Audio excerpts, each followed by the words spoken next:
আসসালামু আলাইকুম সবাইকে। আজকে আমি মসুর ডাল রান্না করতেছি। এর জন্য ডালটা ভালো করে পানি দিয়ে সিদ্ধ করে নিতেছি। এর ফাঁকে কিছু পেঁয়াজ, কাঁচামরিচ আর রসুন কেটে নেব। পেঁয়াজ কাঁচামরিচ কাটা হয়ে গেছে। তো এগুলো এখন ছেড়ে দিব পাতিলের মধ্যে, ডালের পাতিলে। তো দিয়ে দিলাম এখন।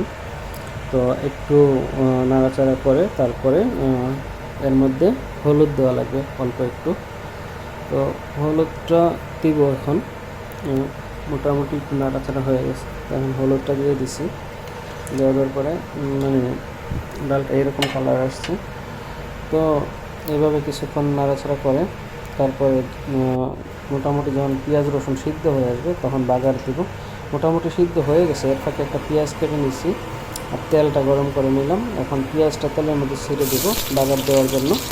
তো কিছুক্ষণ নাড়াচাড়া করে পেঁয়াজটা যখন একটু বাদামি কালার হয়ে আসবে তখন ডালটা এর মধ্যে ছেড়ে দিব। যখন পেঁয়াজটা পুরোপুরি ব্রাউন কালার হয়ে গেছে তখন ডালটা ছাড়ার পালা। ডালের মধ্যে ছেড়ে পুরোটা ডাল ছাড়বো, ছাড়ার পরে একটু নাড়াচাড়া করে তারপরে নামাবো।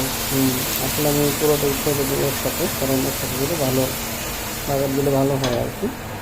তো বাগার দেওয়ার পরে যেটা হয় আর কি, ধনেপাতা দিব। ধনেপাতা দিয়ে তারপরে চুলাটা অফ করে দেবো। বাগার দেওয়া হয়ে গেছে। তো এখন এটা তো কড়াইয়ের মধ্যে বাগার দিছি, এটা পাতিলে নামাইতে হবে। পাতিলের মধ্যে নামাইছি, এই যে ধনেপাতা দিলাম। তো মোটামুটি এখন শেষ, চুলাটা অফ করে দেবো। তো সবাইকে অনেক ধন্যবাদ ভিডিওটা দেখার জন্য। আর লাইক কমেন্ট শেয়ার করবেন। পেজটা নতুন তো একটু ফলো করে দিন। সবাইকে অনেক অনেক ধন্যবাদ। আমার ভিডিওগুলো দেখবেন। ঠিক আছে, লাইক কমেন্ট শেয়ার